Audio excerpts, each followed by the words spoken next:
Around the SEC, brought to you by Precision Chemical and Equipment. Come check out our selection of Exmark, Yazoo Keys, and Dixon zero-turn radius mowers, located 1/2 mile south of Siegen on Airline Highway. The Florida Gators. Florida officials say receiver Andre DeBose and right tackle Matt Patchen are eligible for this season. Both DeBose and Patchen were mentioned in the Yahoo Sports story, alleging that a Miami booster gave extra benefits to players. Florida says it's been in communication with the NCAA, and there are no eligibility issues with DeBose or Patchen. Meanwhile, fifth-year senior defensive lineman Jay Howard, he's seen greatness at the quarterback position in his time at Florida. So his praise for true freshman Jeff Driscoll carries a little bit of weight. Said Jay Howard, quote, "He's great. In my eyes, he's the next Tim Tebow. He's so fast, like explosive. If something happens and John Brantley goes down, we feel he's real reliable coming in the game." Even stronger, though, was Jay Howard's praise for John Brantley, saying, quote, "All I can say is the SEC better watch out. Brantley is on fire right now. His whole demeanor has changed. He's taken charge of the offense. He's running the show now, and you can really tell it. In my eyes, he's a Heisman candidate," end quote. Wonder if Jay Howard has a vote.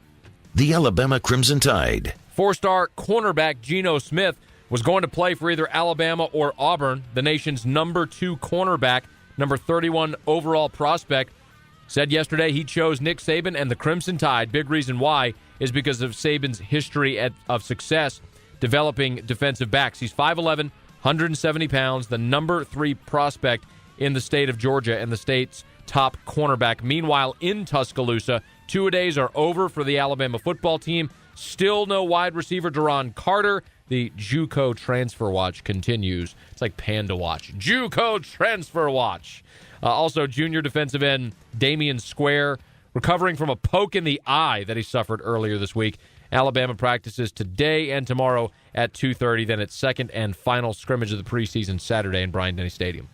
The Georgia Bulldogs. Georgia has likely lost free safety Jakar Hamilton for the season. He's a senior, started 5 games last year, played in all 13, diagnosed with a stress fracture in his right ankle. It's going to require 2 to 3 months to heal. Mark Richt said, "My guess is he won't play this year." Hamilton will be able to redshirt, though. Meanwhile, junior Sean Williams appears to have locked down the starting job at free safety. Also at Georgia, they conducted their second controlled scrimmage of the preseason last evening, did so without their top 2 tailbacks. Isaiah Crowell with a pulled groin, Richard Samuel with a strained quad, unable to go due to those injuries. Mark Richt, though, said he's not overly concerned.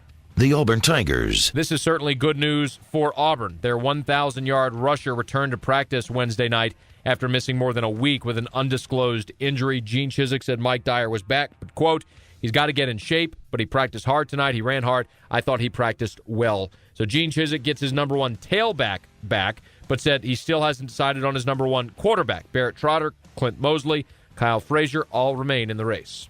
The Vanderbilt Commodores. James Franklin says he's resurrecting the fullback position. It's been non-existent the past 2 years at Vandy. Sophomore tight end Fitz Lassing seems to be the front-runner for that job. He's 6'3", 236 pounds. His natural position in high school was fullback. Also at Vandy, things are getting a bit cheeky. Several on-field scuffles have apparently broken out during camp, including one between defensive tackle Baron Dixon and center Jose Valadon, prompting Franklin to eject the players from that drill. But Franklin did say, quote, "I love to see it. I wish we'd have about 10 to 15 more fights. We need to be aggressive." Times they are a-changin' at Vandy. The Tennessee Volunteers. And we'll get out of here with a baseball note. Cameron Strickland started in center field for the state champion in the state of Tennessee as a freshman and sophomore. Is Tennessee's first baseball commitment for 2013. He's hit .328 his first 2 years combined in high school, thrown out 8 runners at home plate from center field. So Dave Serrano, his first commitment for 2013. There you have it.